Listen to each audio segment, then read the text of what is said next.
Portion of today's video is sponsored by Squarespace. If you're looking to stand out as an entrepreneur and succeed online, Squarespace is the all-in-one website platform that has you covered. We have 14 weird and unique canned foods from Japan. And today we're going to be doing a taste test of all of them. Yes, everything ranging from canned bread. Yes, you heard. We have 5 different kinds of canned bread that we're tasting, ranging from plain all the way to flavored. We have risotto, and some of the ones I'm actually most scared about, all the way to exotic meats like bear meat. Yes, bear meat.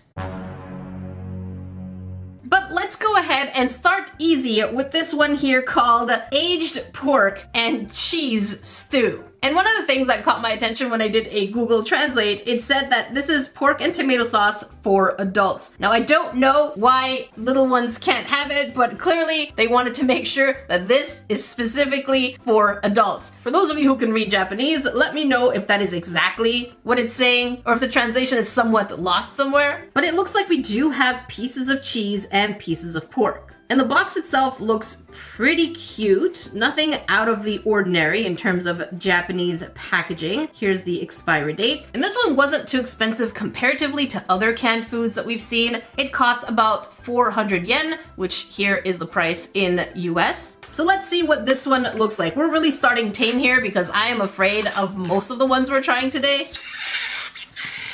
Oh, that is an abysmal sound. Why is it doing this? All right, got you. The can is actually really plain. Interesting that they chose to have a box for the outside versus an actual label for the can. Okay, let's see what you look like. Canned cheese? Not sure I've had canned cheese before. And wow, it really looks like the outside of the box. Interesting. The scent is really a tomato-esque smell. And the closer you bring it to your nose, the more it actually smells like pork chops. And at first glance, it does look really appetizing. Like they really actually put the effort to season it. There's a little piece of pepper over here. And let's go ahead and pull out a piece of cheese. Interesting. And we're gonna shove that on a plate. And we're also going to take a piece of pork. Wow, that piece of pork is really holding itself. There you go. And since I want to give these a fair chance, I'm going to go ahead and heat these up for about 20 seconds in the microwave. So I think I'm most curious about the cheese, which has gotten much softer after putting it in the microwave. I really have no idea what kind of cheese this is supposed to be. Is it paneer? Is it like a milky I don't know. Okay, look, milky cheese. What kind of cheese is there? I mean, there's vegan cheese, but you know what I mean. Huh? Oh, that is soft. That is weird. Okay, the flavors are coming through. It actually tastes like a soft, melty cheddar cheese. And the seasoning itself of the tomato sauce is really spicy, and I'm really liking this. I just have to remember that it is cheese from a can. But let's try the pork. And the pork is actually very flaky. And here's what it looks like. You can see the strands of pork. It is not processed pork, it's actual pork chunks. Bon appetit. It flakes like pork, but it is actually not that great. The meat is really tough, a lot of chewing, but the overall seasoning is really nice, spicy, and tomato-esque. I still think for about $4, this is way too expensive for a meal, especially according to Japanese prices. So I'm going to go ahead and rate the pork and cheese a 4.5 on 10. I was recently in Japan. In addition to enjoying all things geeky, whether it's video games or figurines, all the way to anime, Japan has some of the best foods I have ever eaten. But there is a whole culture behind canned foods and canned drinks that is really interesting to explore in Japan itself. And the foods that you see in front of you here are from a store called Candor Full. Not sponsored, not affiliated. And nestled in a tiny corner of the station in Japan called Shimbashi, this store has everything from cheap eats, like burgers, all the way to expensive meals like Kobe beef, which is the most renowned and expensive kind of meat in Japan. And so this is part 2 of exploring canned foods from Japan. If you do want to watch part 1 where we tried other things like cake in a can, I will link it down below. But also let me know in the comment section below what is the weirdest thing that you have ever eaten that was either preserved or canned. And if you're new here, don't forget to subscribe and click on all notifications while you're there to join us during new live streams that will be happening soon. Now keep in mind the majority of my experience with canned food has been Spam, corned beef, and seasoned type of tuna. So when I see things like risotto, obviously I'm not just intrigued, but also a little mortified. Since risotto is supposed to be a creamy type rice, sometimes with milk and cheese, I'm curious how this is going to translate for an item inside a can. But if this does indeed taste good for about $4, again, the prices are here for y'all, this would actually make it a really cheap one. So let's see what this looks like. Here it says tomato risotto, delicious apparently. And it says that there's 6 types of colorful vegetables and meat packed into a single layer, and the secret ingredient is fresh cream. Okay, so they're using fresh cream in there, which leads me to think that I really have to heat this up. Ooh, my goodness. I'm going to remind y'all what my reaction was the last time I actually did have any kind of canned rice. That was nasty. Nope. It doesn't look too bad, I say. Let me take a sniff. It smells like tomato, and it smells like a tomato soup, actually. It smells pretty good, with a little bit of a garlicky scent to it. All right, let's pull some of this out. It doesn't look too bad, but where is the meat? It says meat. There is no meat. Maybe it's in the broth. Into the microwave. So there's nothing special about it. It just plainly looks like a creamy rice and tomato. It's not as creamy as I expected it to be. It's a little bit more on the watery side, as you could see here. I have to say, it does smell good. A little on the plain side. It's definitely a bit of a low effort kind of risotto. It just feels like rice cooked in tomato sauce as opposed to an actual risotto. So I'm going to give this a 4 on 10. Coming in at around $9, we have wild boar. So we're going to be making our way slowly towards exotic things so I can build up a little bit of courage. And when I saw this in the Canderful shop, I thought this looked pretty interesting. It is boar and orange flavor. So pepper and orange. And I know technically boar is not too exotic. It's basically a wild pig to a certain degree. But I'll be very honest, I've never actually eaten boar. And I'm pretty sure this is the worst way possible to actually do this. Fresh is usually better. Another thing that I found really interesting here is the translation from Google clearly says Japanese pepper cream minced boar from Okayama. And the thing that got me the most when it came to the Google Translate part of this is not everything that's written in the front, because that's pretty normal, is the fact that it's letting you know who actually got the boar. So it is wild. And who got it? Who did the hunting? I just think it's funny that it feels the need to tell you that on the can. Japan does take pride in letting you know that many of the things that they serve are local. And here's what the outside of the can looks like. So obviously the can itself has no label, but the box shows a boar with oranges around it, and it tells us that it comes from Okayama. Here's what it looks like on all the sides, and underneath the expiry date is 2026. And let's go ahead and see what this is going to look like on the inside. I have no idea what to expect. Oh no. Oh no. See, this is what I'm used to when I'm seeing canned food. It just looks like pet food.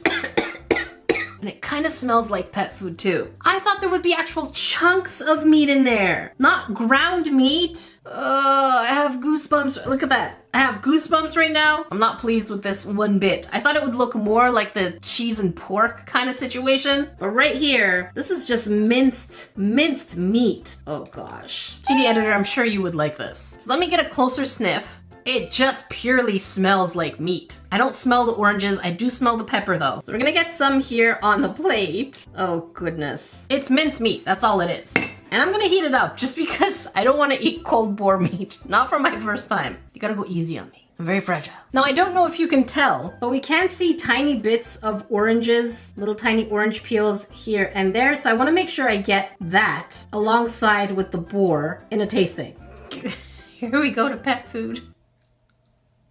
Okay, it tastes pretty nasty because all I can taste is preservative to a certain degree. The only flavor that really pops out other than the nastiness is the actual freshness of the oranges, and that's a huge saving grace. But otherwise, for the texture and the flavor, I'm going to give this a 1 on 10. I would not buy this again. Now, no matter how tempted I am right now to actually just give my taste buds a palate cleanser and go for sweet, delicious breads, because the flavor of that boar was overbearing and somewhat on the unbearable side, I'm going to be the bearer of bad news. Don't let another year pass you by without fulfilling that idea that you've always wanted to become reality. And having your own website is extremely important, which is why I'd like to talk about today's sponsor, Squarespace. Squarespace is the all-in-one platform that gets you covered not just from design, but also payments and getting paid. But Jackie, what do you mean?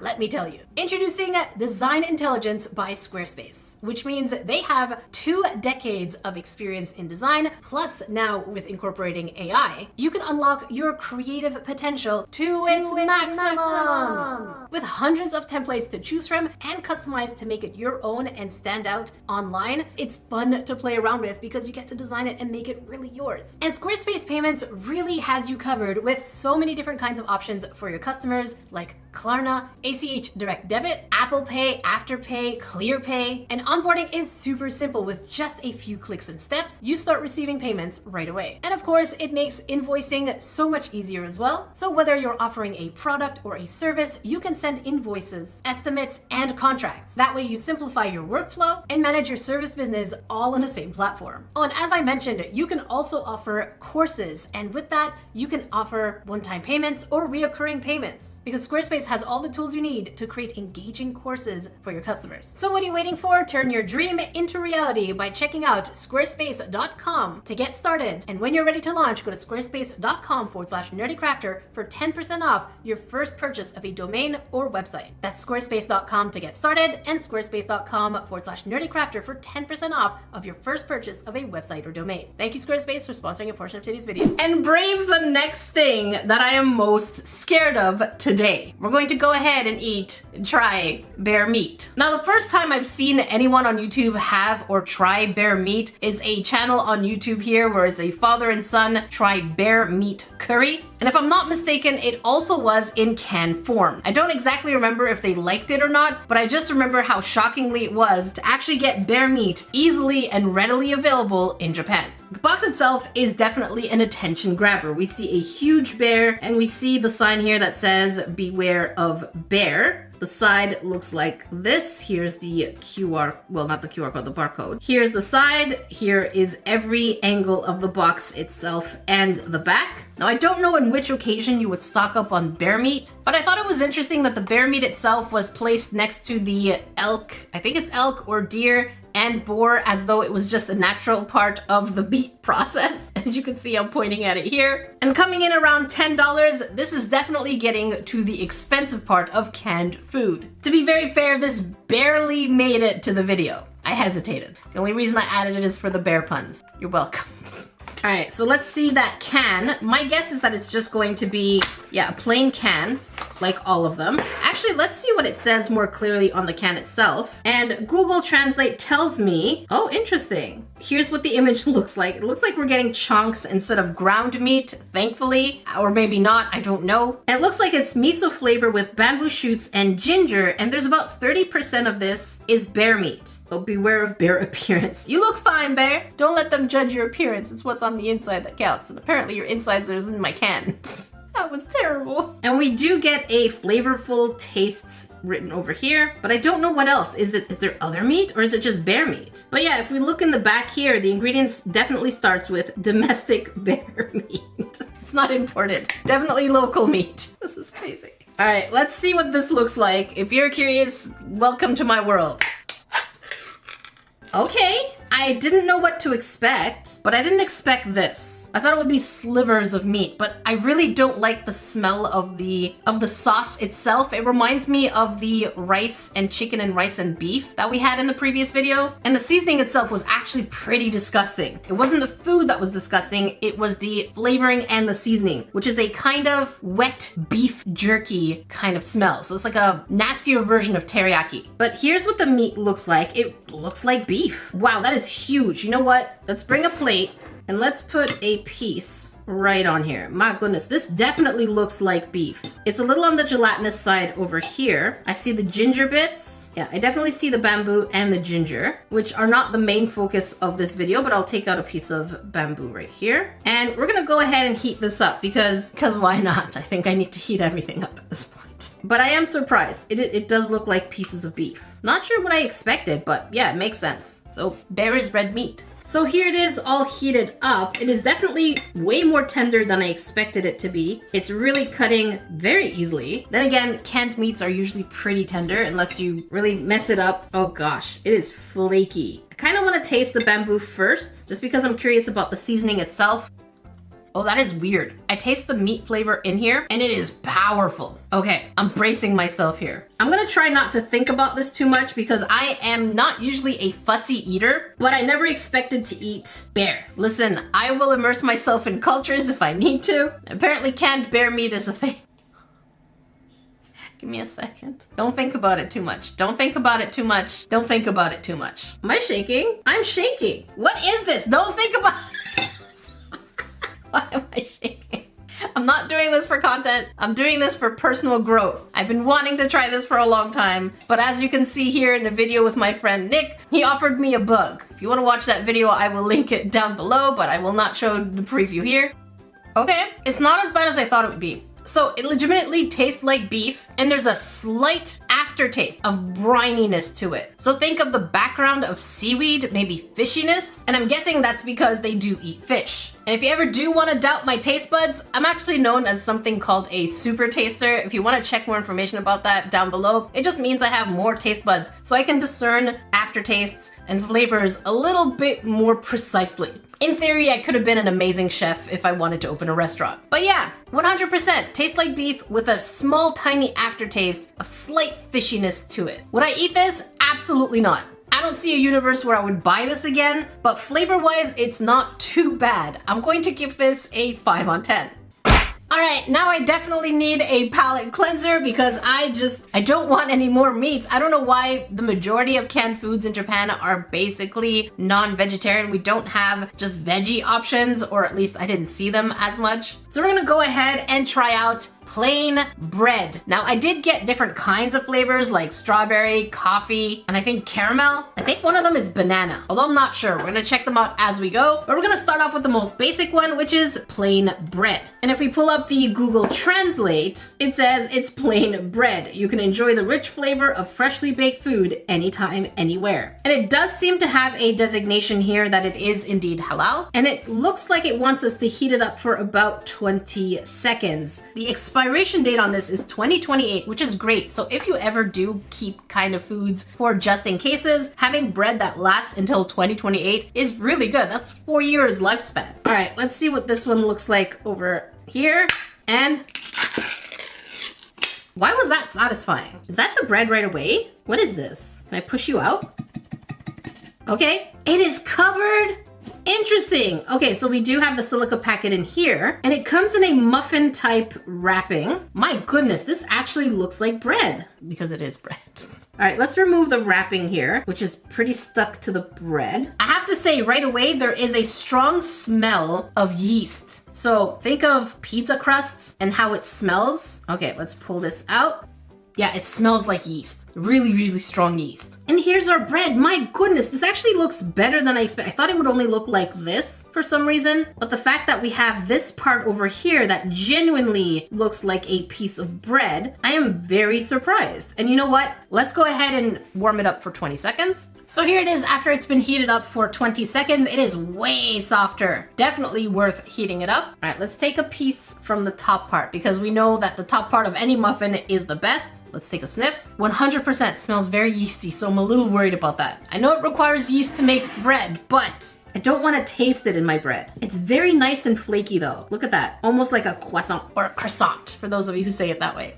The smell is very overwhelming, but the flavor itself, there's no flavor. It's more the smell that's kind of overpowering everything. I mean, it's bread. If I were living in an apocalyptic era, I would not complain about bread. Would I buy this for myself again to eat it? Probably not. Would I buy it to keep it as a stash for apocalyptic times? Yeah, I probably would. So I'm going to give this a 6 on 10. Now, since we have bread, I figure the next thing we can try is this sesame oil and green onion salt pate. And this is how it went like when I saw it in the shop. All right, so we're moving down here, and over here it seems to be a lot of liver type pate, and we're gonna go ahead and take sesame oil and green onion salt. I like pate. Let's see how this one fares. Now, I'm a huge fan of pate because it just goes well on either crackers or warm bread, but never in my life have I paid $11 for a can of pate, and it is fairly cheap food here in Quebec. So if I wanted a pate, I could easily get away with about $4 for a huge piece. And they taste really good. So I've never had it in a can, so this is absolutely weird and unique to me. So let's see, we have sesame oil and green onion salt. The box itself is actually pretty plain. And it's really unique that in Japan, they choose to have boxes for the cans instead of labels.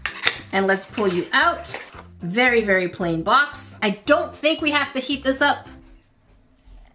No, we don't need to heat it up. Off we go. Oh, that is not pate. Oh, that smells abysmal. No. Nope, nope. I do not want to eat this. This is not pate. This is pure liver. Mind you, I do like liver, but this smell, no. No, I have eaten bear meat today. I have eaten boar meat today. I am about to eat cow tongue meat today, but I am not eating this. Oh, it is hard. It's hard like rocks. Oh gosh. Oh. I think this is where I'm drawing the line. I am not doing this. It actually smells like sewage water and seaweed for some reason. I don't know how they manage this because I actually like liver. I'm not doing this. This is where I'm drawing the line. Think of the worst sewage scent you've smelled. This is exactly what it is. And I spent $11 on this. Now I'm wondering if I just misunderstood because clearly on the Google Translate, I remember it saying fluffy liver, which is a pate. So I think something was lost in translation because that was not fluffy. That was hard as rocks. My own craft kit is on sale. Yes, you heard. If you've ever wanted to do the bear pour art kit that we had and we have so much fun with, we even did a live stream with it. It is now on mega sale at 50% off. Yeah, it is 50% off. So whether you're looking for a gift for yourself or for someone that is crafty during the holidays, this set has everything you need for amazing quality bear pour art. And everyone from Mariah Elizabeth to Hope Scope and Jazza had fun with the kit and they made some really cool designs. And the paint that comes in there is an absolute amazing quality and the finish when it dries is just chef's kiss. So if you want to grab yours, I will leave the link in description. And it truly means a lot to me because getting my craft kits also helps support the channel. I truly appreciate you grains. But it's 50% off.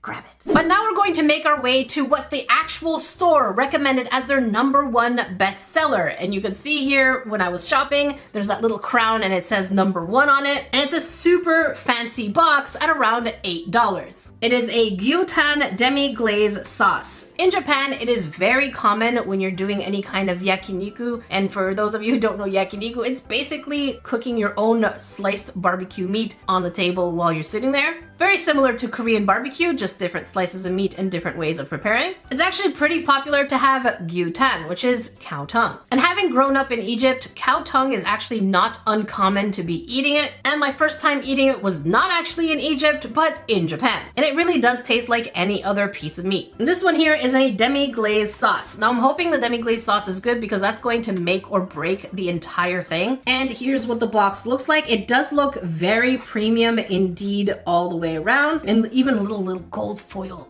on the side. And here's the bottom, expires 2026. All right, struggling to open it. I got you. Here's our can. That is a hefty can. We've gotten much smaller cans for way more expensive price. And the demi-glaze is going to make a difference because the last time we had a demi-glaze in the previous video, this happened. Go ahead and take a bite. No. So I hope we have better luck with this one. Come on, please be good. Oh, yeah, looks like a beef stew. I'm surprised they're actual chunks as opposed to thin slices. And that is going to be absolutely new to me because I've only had it in thin slices in barbecue kind of thing. Let's take a sniff. Demi-glaze does smell decent, a little bit of a gravy. And canned culture food is so expensive in Japan. But let's get this one here. A nice chunky piece. It is tough. It is really tough. So I'm gonna go ahead and heat this up. Hopefully it'll actually loosen it up. Okay, so the weirdest thing just happened as we were heating this up in the microwave for only 20 seconds. It exploded. I am not kidding. Here's evidence. My microwave just turned into a complete explosion of demi-glaze and beef all over the place. I don't know why it exploded. That is a really weird reaction for it to have in a microwave. If you know why, let me know in the comments. But it is an absolute mess, and right now Pat's the one cleaning it. I'm sorry, Pat. And this is the piece that did not explode, but the other one did. And now you can see that it is much more tender. Luckily, I put 2 pieces in there. And it looks like, again, any other piece of meat. Let's put it in the demi-glaze sauce. We're gonna taste the demi-glaze sauce first. Actually tastes pretty decent. Let's try the meat. Tastes like any other piece of beef. It tastes good. If it had some carrots or potatoes in there, it would have been even better. But I think I'm gonna go ahead and rate this probably a 7 on 10. And it loses points for exploding. Right, now I really do need a break. So we're gonna go ahead and take out the flavored breads. We have strawberry, caramel, coffee, and chocolate chip. And you can see there were so many other flavors that I just didn't pick up. For example, they did have the classic matcha Japanese flavor, and they were all about the same price of $5. The one I am most excited about is definitely strawberry because I am a huge strawberry fan. So I think we can go ahead and maybe start with the one I'm least interested in, which is none of them. I'm excited for all of them. So let's start with coffee. And we're just gonna open all of them and then we're going to heat them all at the same time just to avoid exploding microwave again. And let's see what this one looks like. I'm hoping it doesn't have that overwhelming yeast flavor or scent. Come on. There we go. It still smells very strongly of yeast. So this is coffee. Oh, look at that. It actually has like a coffee mug and a coffee pot. I don't remember if the other one had the same thing, but it would be really cool if they all had a different theme of liner. Oh, that just came off. There you go. Let's take a sniff. It smells like yeast. Let's check out caramel. Voila. Opening this is really satisfying. And let's get you out. Let's see what your liner looks like. No, they all have the same thing. Okay, we don't want to mix them up. So we're gonna do 2 at a time. The darker one's coffee and this one's caramel. Let's sniff the caramel. Oh, it actually smells more caramel-esque rather than yeast. So I'm gonna go ahead and heat these up. All right, so here is our canned coffee bread. And I kind of want to take it from the bottom right now. So there is definitely nothing. Oh, the inside's actually pretty hollow. What? I did not expect that. Interesting. All right, so we're gonna take the center and taste the canned coffee bread. Tasting very similar to the plain bread, except they just poured a little bit of coffee or coffee water instead of milk, I'm guessing, but it's really not that flavorful. So for me, I would rate it the same thing as the plain bread. And then here we have caramel, which we can see little bits of caramel on the inside, and you can see that this is a machine that kind of pokes through on the inside. So let's take a part that has a little bit more of a caramel to it, and it does smell better, so I'm hoping it does taste better. Okay. Doesn't have the overwhelming yeast flavor, and the hint of caramel definitely makes it way better to eat. So I'm going to say for this one, I'm going to rate it at about 8 on 10. The caramel flavor really does come through, even if just very mildly. Having had a little bit of experience with the breads, my worry is that the chocolate chip is just going to be absolutely plain bread with chocolate chips. So it's going to be absolutely disgusting because I really hope that they had added a little bit more of an element of chocolate. So I'm gonna check that out. Let's get you out. There we go. Come on. There you go. Oh, it's actually chocolatey chocolate chip. Excellent. It still smells like yeast. I can smell it all the way here. Yeah, but with more chocolate though. So that's interesting. And then the strawberry one is the one I'm putting my biggest hope on to taste the best. Come on. Let's see you. Okay, doesn't look too different. A little tint of pink over here. Oh my God, that smells so good. I smelled it all the way here. It's a really strong smell of like strawberry jam. Oh, that smells so good. I'm really putting all my hope on this. All right, let's heat them up. All right, so here we are with the chocolate chip and the strawberry all heated up. And you can see that the chocolate chips have melted, which is a good sign for us. So I'm gonna pick a part where there has melty chocolate chips. Let's see the inside. Yeah, there's also chocolate chip on the inside, so it's not just the surface, which is good. Let's try it out. No, it still tastes like the plain bread, and the only chocolatiness I'm getting is actually from the chocolate chip itself. So for me, it's not something that I would eat or crave. But again, to keep this as part of your kit for doomsday-ish, Why are we talking about doomsday? I would not complain if I had chocolate chip bread, just putting it out there. But if I were to keep it again for myself or whenever I wanted chocolate chip bread, I feel like I would want to make it instead of eat it like this. But now for the one that I had the biggest hope on is the strawberry bread, which absolutely still smells divine. Let's open you up. Still very strawberry-esque. So we're gonna hold on to this piece here. Again, has a tiny pink tint to it. Please be good. Yes, absolutely yes. I feel like there are two clear winners here, which is the strawberry and the caramel. Everything else just had this yeast type flavor to it that just wouldn't go away. I'm going to give the chocolate a 7 on 10 and the strawberry an 8 on 10. It was at this point in the editing process that I realized I forgot the other canned foods that we have, which is yakitori. Let me know your thoughts in the comment section below. Which one of these would you have wanted to try or absolutely would have avoided yourself? If you want to watch part 1, make sure you click up here. If you want to catch something different and a little crafty, make sure you click down here. Until then, I will see you grades in the next video.